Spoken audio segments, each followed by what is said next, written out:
அனைவருக்கும் வணக்கம். இந்த வீடியோல 2026 சட்டமன்ற தேர்தலுக்காக தமிழ் ஜனம் டிவி அப்படின்ற யூடியூப் சேனல் கருத்து கணிப்புகளை நடத்தி சர்வே முடிவுகளை வெளியிட்டிருக்காங்க.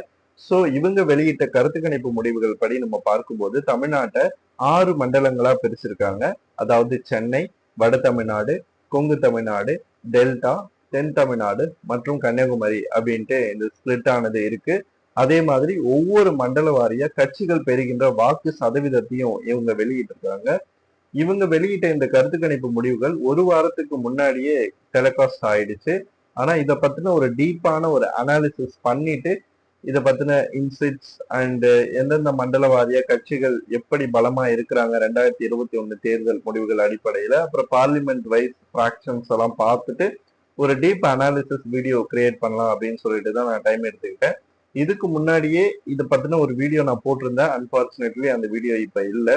ஸோ மண்டல வாரியாக நம்ம பார்க்கறதுக்கு முன்னாடி எந்தெந்த மண்டலங்கள்ல என்னென்ன சட்டமன்ற தொகுதிகளை இவங்க கவர் பண்ணியிருக்காங்க அல்லது டிஸ்ட்ரிக்ட்ஸை கவர் பண்ணியிருக்காங்க அப்படின்னு நம்ம பார்க்கும் பொழுது, சென்னை மண்டலத்துல இவங்க கவர் பண்ண சட்டமன்ற தொகுதிகள் இவங்க அந்த வீடியோல சொன்னது ஆர்கே நகர், பெரம்பூர், அண்ணா நகர், மயிலாப்பூர், டி நகர் மற்றும் வேளச்சேரி ஆகிய சட்டமன்ற தொகுதிகளை கவர் பண்ணியிருக்காங்க.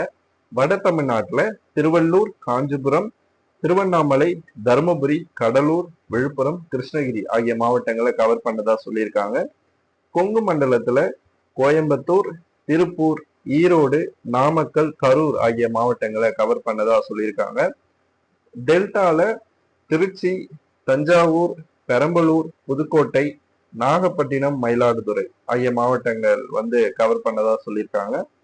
தென் தமிழ்நாட்டுல மதுரை, தேனி, திண்டுக்கல், தென்காசி, திருநெல்வேலி ஆகிய இடங்களை கவர் பண்ணதா சொல்லியிருக்காங்க. கன்னியாகுமரி மாவட்டத்துல முதன்மையா இருக்கின்ற குளச்சல், நாகர்கோயில், பத்மநாபபுரம், கிள்ளியூர் ஆகிய சட்டமன்ற தொகுதிகள்ல இவங்க சாம்பிள்ஸை கலெக்ட் பண்ணதா சொல்லியிருக்காங்க. ஸோ ஓவராலா பார்க்கும்போது இவங்க ஒட்டுமொத்த தமிழ்நாடையும் கவர் பண்ணல, ஆனா ஒவ்வொரு டிஸ்ட்ரிக்ட்ஸ்லயும் முதன்மையான இடங்களை கவர் பண்ணிட்டு போயிருக்காங்க அப்படின்றது தெரியுது. இவங்க கன்னியாகுமரியை மட்டும் ஏன் தனியா ஸ்பிளிட் பண்ணிருக்காங்க, இது தென் தமிழ்நாடு கூட ஆட் பண்ணலாமே அப்படின்னு நீங்க கேட்கலாம்.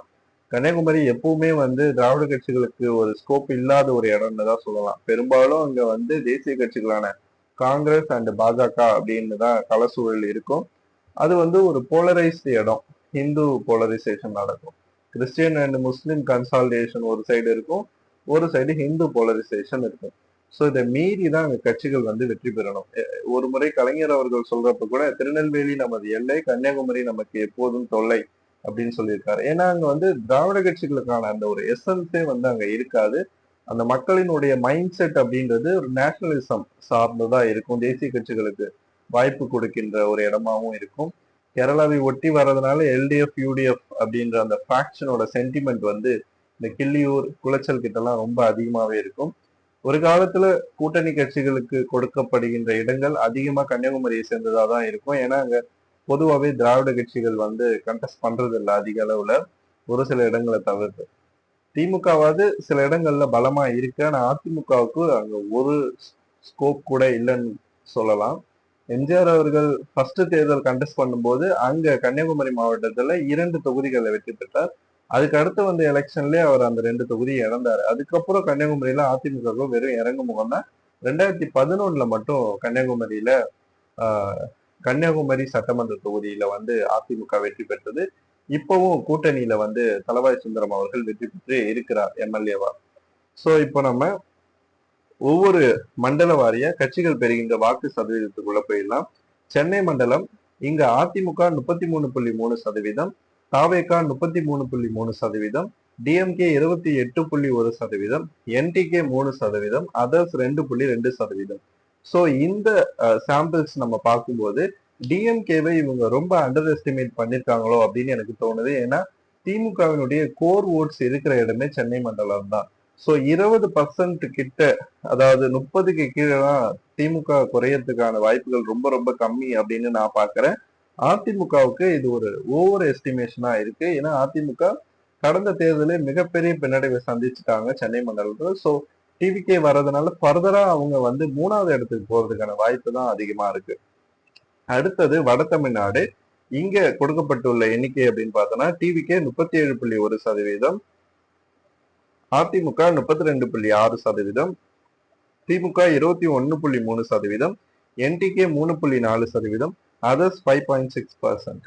ஸோ இங்கேயும் அதிமுகவுக்கு ஒரு ஓவர் எஸ்டிமேஷன் கொடுத்ததா தான் தெரியுது. ஏன்னா 10.5% இடஒதுக்கீடு கொடுத்தும் கூட அதிமுகவினால பெரும் அளவுக்கு வட தமிழ்நாடுல ஸ்கோர் பண்ண முடியல. அப்படின்னும் போது ஏற்கனவே அவங்க பலவீனத்துல இருக்காங்க, பிளஸ் பிஜேபி கூட்டணியும் இருக்கு. ஸோ இந்த 32.6% என்பது என்னை பொறுத்த வரைக்கும் ஒரு ஓவர் எஸ்டிமேஷனா இருக்கு. டிவிகேக்கு கொடுக்கப்பட்டிருக்கின்ற இந்த 37.1% நான் கொஸ்டின் பண்ண விரும்பல. ஏன்னா இது வந்து சர்வேல வந்த முடிவுகள் அப்படின்றதுனால நம்ம தேர்தல் முடிவுகள்ல எப்படி வருது அப்படின்றத பார்த்துதான் சொல்ல முடியும். பட் அதிமுகவுக்கு கடந்த கால நிகழ்வுகள் இருக்கு, நடந்த விஷயங்கள் இருக்கு. ஸோ அது ரெஃப்ளெக்ட் ஆகிறதுக்கான வாய்ப்பு அதிகமா இருக்கு. ஏன்னா 2024 நாடாளுமன்ற தேர்தலில் வட தமிழ்நாட்டுல அதிமுகவோட பர்ஃபார்மன்ஸ் ஓரளவுக்கு ஓகே, பட் வெற்றி பெற அளவுக்கு அது அதிகமாயிருச்சு அப்படின்னு கேட்டா இல்லைன்னு தான் நான் சொல்லுவேன். அடுத்த தொகுதி கொங்கு தமிழ்நாடு. இங்க அதிமுக எப்போதுமே வலிமையா இருக்கும். ஸோ இங்க வந்து TVK 38.8%, ADMK 31.2%, DMK 23.5%, NTK 4.7%, others 1.8%. So இங்க அதிமுகவை மீறி தாவேகா முன்னிலையில இருக்கு அப்படின்றது எனக்கு கொஞ்சம் ஷாக்கிங்கான விஷயமா தான் இருக்கு. ஏன்னா இந்த அளவுக்கு மக்கள் சப்போர்ட் அங்க இருக்கா அப்படின்றது 2026 தேர்தல் முடிவுகள் நம்மளுக்கு வெளிப்படுத்தும். தாவேகா இவ்வளவு பர்சன்ட் ஓட்டு வாங்குது அப்படின்னா கண்டிப்பா அதிமுக வந்து அந்த கொங்கு மண்டலத்துல டேமேஜ் பண்ணுதுன்னு அர்த்தம். கொங்கு மண்டலத்துல தான் அதிமுகவுக்கு ஒரு ஹோல்டே இருக்கு. அங்கேயே அதிமுகவுக்கு டேமேஜ் உருவாகுதுன்னா மற்ற இடங்கள்ல ரொம்ப மோசமா போயிடுவாங்க. இங்கேயும் டேமேஜ் ஆகும்போது அவங்க வந்து ஷுவரா 3வது இடம் போறதுக்கான வாய்ப்பு இருப்பதா தான் தெரியுது. அடுத்த திமுகவுக்கு இது வந்து ரொம்ப ஒரு அண்டர் எஸ்டிமேஷனா நான் பாக்குறேன். ஒரு 30% மேல திமுக இந்த தொகுதிகள் எல்லாம் கொங்கு மண்டலத்துல வர தொகுதிகள்ல சில தொகுதிகள்ல வெற்றியும் பெற அளவுக்கு அவங்க வலிமையா இருக்கிறாங்க அப்படின்றதுதான் என்னோட பார்வையா இருக்கு. ஸோ அடுத்தது டெல்டா. இங்க திமுக எப்பவுமே ஸ்ட்ராங்கா இருக்கும். இங்க TVK 32.6%, ADMK 33%, DMK 25.1%, NTK 7.9%, others 1.4%. So இது டிஎம்கேவை ரொம்பவே அண்டர் எஸ்டிமேட் பண்ணி போட்ட ஒரு பர்சன்டேஜா இருக்கு அப்படின்னு தான் நான் பாக்குறேன். ஏன்னா டிஎம்கே அவங்க ரொம்ப சந்திச்ச மோசமான தேர்தல்கள் 2011 இருக்கட்டும், இல்ல அதுக்கு முன்னாடி 1991 இருக்கட்டும், இந்த தேர்தல்கள்ல கூட இந்த பகுதிகள்ல எல்லாம், அதாவது டெல்டால வருகின்ற சட்டமன்ற தொகுதிகள்ல கணிசமான வாக்குகள், அதிகப்படியான வாக்குகள் எல்லாம் பெற்றாங்க. 2011 திமுகவிற்கு ஒரு ஒரு 7 to 9 எம்எல்ஏக்கள் வந்து ஒரு இடத்துல கிடைச்சாங்க அப்படின்னா இந்த டெல்டா மண்டலம் அப்படின்னு சொல்லலாம். ஸோ திமுக வாழ்வழிச்ச இந்த மண்டலம் இந்த முறை கை கொடுக்கும் அப்படின்னு தான் நான் பாக்குறேன். ஸோ இந்த பர்சன்டேஜ் வந்து கண்டிப்பா வந்து அதிகமாகும். 30%க்கு மேல திமுக சுலபமாவே இந்த தொகுதிகள் எல்லாம் வாங்கும் டெல்டால அப்படின்றது என்னுடைய கணிப்பா இருக்கு. ஸோ அடுத்தது தென் தமிழ்நாடு. இங்க அதிமுக 33.5%, திமுக 26.5%, TVK 23.7%, NTK 11.5%, others 4.9%. So TVK இங்க 23.7% என்பது தேர்தல் முடிவுகளை வச்சுதான் நம்ம வந்து பார்க்க முடியும் இது எந்த அளவுக்கு நடக்க போகுது அப்படின்னு சொல்லிட்டு. பட் அதிமுகவுக்கு 33.5% என்பது என்னை பொறுத்த வரைக்கும் ஒரு ஓவர் எஸ்டிமேஷனா பாக்குறேன். ஏன்னா நடந்து முடிந்த 2024 ஆண்டு நாடாளுமன்ற தேர்தலில் அதிமுக 8 தொகுதிகள்ல டெபாசிட் இழந்தது. அதுல ஒரு தொகுதி திருநெல்வேலி நாடாளுமன்ற தொகுதி அண்ட் ஆல்சோ த தென்காசி தொகுதி. ஸோ இந்த 2 தொகுதிகளும் இந்த தென் தமிழ்நாட்டுல முக்கிய பங்கு வகிக்குது. அப்படின்னும் போது இந்த 33.5% வாக்குகள் என்பது ஒரு ஓவர் எஸ்டிமேஷனா இருக்கு. ஏன்னா தென் தமிழ்நாட்டுல அதிமுகவுக்கு வாக்களிச்ச பல சமூகங்கள் அதிமுக விட்டு 2024 ஆண்டு நாடாளுமன்ற தேர்தலில் விலகி திமுகவுக்கும் சில பேர் என்டிஏ கூட்டணிக்கு வாக்களிச்சிட்டாங்க. ஒருவேளை என்டிஏ அதிமுக கூட்டணியோட நின்னாலும் கூட அந்த கெமிஸ்ட்ரி ஒர்க் அவுட் ஆகுமா அப்படின்றது பெரிய கேள்விக்குறி. எடப்பாடி பழனிசாமி அவர்களை முதலமைச்சரா ஏத்துக்கிட்டு அந்த சமூகங்கள் வாக்களிக்குமா அப்படின்றதும் ஒரு கேள்வியா இருக்கு. அடுத்து கடைசியா நம்ம பார்ப்பது கன்னியாகுமரி மண்டலம். இங்க வந்து டிவிகே 47.1%, அதிமுக 26.5%, டிஎம்கே 16.6%, என்டிகே 8.8% அப்படின்னு கொடுத்துருக்காங்க. ஸோ கன்னியாகுமரி மாவட்டம் ஆல்ரெடி நான் சொன்ன மாதிரி கிறிஸ்டியன் பாப்புலேஷன் கிட்டத்தட்ட 50% கிட்ட இருக்கு. ரெக்கார்ட் படி 50%, அன்ரெக்கார்ட் கன்வெர்டட் அப்படின்லாம் நம்ம பார்க்கும்போது மோர் தென் 50% இருக்கும். ஸோ இங்க டிவிகே 47% கிட்ட வரும்போது அது கிறிஸ்டியன் ஓட்ஸ் அதிகமா இருக்கு அப்படின்றத வந்து நம்மளுக்கு தெரியுது டிவிகே சைடு. ஸோ திமுக இவ்வளவு கம்மியான வாக்குகளை வாங்கும் அப்படின்னு நான் கருதல.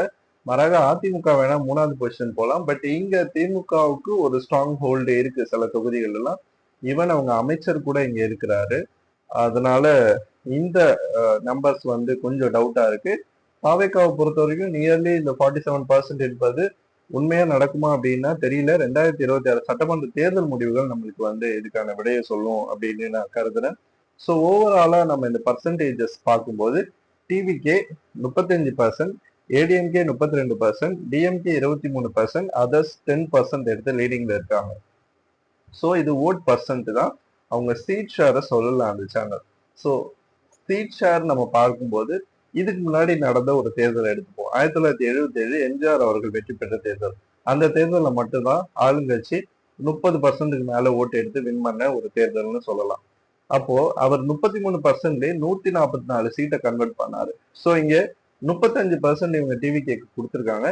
ஸோ இது 100 சீட்டை கன்வெர்ட் பண்ணும் அப்படின்றத ஸ்டாட்டிஸ்டிக்கலா நம்ம பார்க்கறது. பட் கெமிஸ்ட்ரி வைஸ் அது எப்படி இருக்கும், மேல போகுமா கீழே இறங்குமா அப்படின்னு நமக்கு தெரியாது.